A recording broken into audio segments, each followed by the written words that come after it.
అంటే వెలుచున్న అనే ప్రయాణం, గలిలయ ప్రయాణం. ఏ ప్రయాణము? గలిలయ ప్రయాణం. ఆ ప్రయాణంలో ఆయన వెలుచున్న ప్రయాణం అనేక జనము ఆయన్ని వెంబడిస్తూ ఉన్నారు. వెంబడిస్తూ ఉన్నప్పుడు ఆయన దగ్గరికి వస్తున్న వారికి, రోగులైన వారికి స్వస్థపరుస్తున్నారు. ఆయన సూచక్రియలు చేస్తున్నాడు, మహాత్య కార్యాలు చేస్తున్నాడు.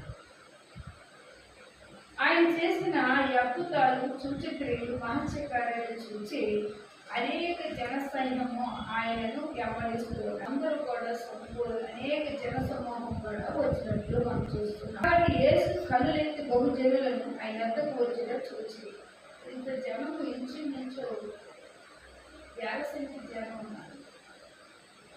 ఇంత జనము వచ్చి ఉన్నారు కదా, వీళ్ళు యేసు ప్రభువును అద్భుతాలు చూసి, మహత్కారాలు చూసి వెంబడిస్తున్నారు. వీళ్ళు తినడానికి ఏమైనా ఉందా అని అక్కడ ఉన్న జనసమూహాలను ఆయన శిష్యులైన వారిని అడిగారు. ఇలా అసలు ఏమంటారు? ఇలా తినడానికి ఆహారమును, రొట్టెలను ఎక్కడ తెస్తున్నారని అడిగితే వీళ్ళు చెప్తున్నారట, అయ్యా ఒకరా ఇద్దరా, 50 సంఖ్య జనం ఉన్నారు, 200 దేనాలు రొట్టెలు తెచ్చిన 7 సార్లు మనం ఎక్కడ పెట్టగలము అన్నదట. హల్లెలూయా. మనం చూస్తే పిల్లరా, ఆ పిల్లవాడి దగ్గర ఉన్నాయని ఇక్కడ చెప్పడం జరిగింది. అవైనా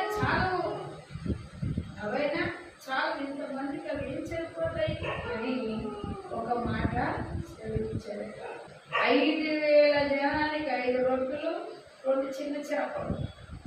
ఇవి ఆకాశంలో దేవుని కృతజ్ఞతలు చెల్లించారు. అవి ఎన్నిగా మారిపోయిన చూడండి. పసికి మీద కూర్చోబెట్టమన్నాడు, వాళ్ళందరూ విస్తారంగా వడ్డించమన్నాడు. వాళ్ళందరూ కూర్చొని వడ్డించారు. తిన్నారు, తృప్తి నొందారు. తినగా ఇంకా ముక్కలు మిగిలిపోయాక మట్టుగా వడ్డించింది. వారు తృప్తిగా తిన్న తర్వాత ముక్కలు పోగు చేయమని తన శిష్యులతో చెప్పారు. కాబట్టి వారు భుజించిన తర్వాత వారి యొక్క మిగిలిన 5 యువ రొట్టెలు ముక్కలు పోగు చేసి 12 కంకులు ఎత్తిరి.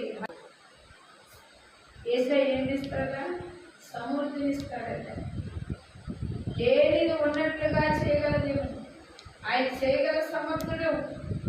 మరి వెనకమాల నడుస్తున్నారు, ఏమన్నారు? ఏం చెప్పదయ్యా, మరి ఏమున్నాయి? చిన్నవాడి దగ్గర 5 రొట్టెలు, 2 చేపలు తీసుకొని 5,000 జనానికి పెట్టగా ఇంకా 12 కంకులు ఎత్తారట. హల్లెలూయా. దేవుడి సన్నిధిలో ఎప్పుడు పొడిస్తే వాళ్ళకి గుప్పుడు ఎత్తబడి కనబడతాడు. అది దేవుడిచ్చే దేవుడు అయి ఉన్నాడు. మన దేవుడు ఎవరట? ఇచ్చే దేవుడు అంటాడు. అందుకే యేసుక్రీస్తు అసలు వాళ్ళు శిష్యులైన వాళ్ళు పరీక్షించినా కూడా వాళ్ళు వెంబడిస్తూ యేసు ప్రభువు ఆయన చేసిన అద్భుతమైన ఒక సూచనలు చూసి ఆశ్చర్యపోయారట. ఒకలా ఇద్దరా? 5,000 ఇంచుమించు 5,000 జనం పురుషులు ఉన్నారు. కూర్చోబెట్టి ఎంత అద్భుతం చేశారు. ఆశ్చర్యం, ఎంత అద్భుతమో ప్రభు చేసిన దాన్ని ఆశ్చర్యపోయారట.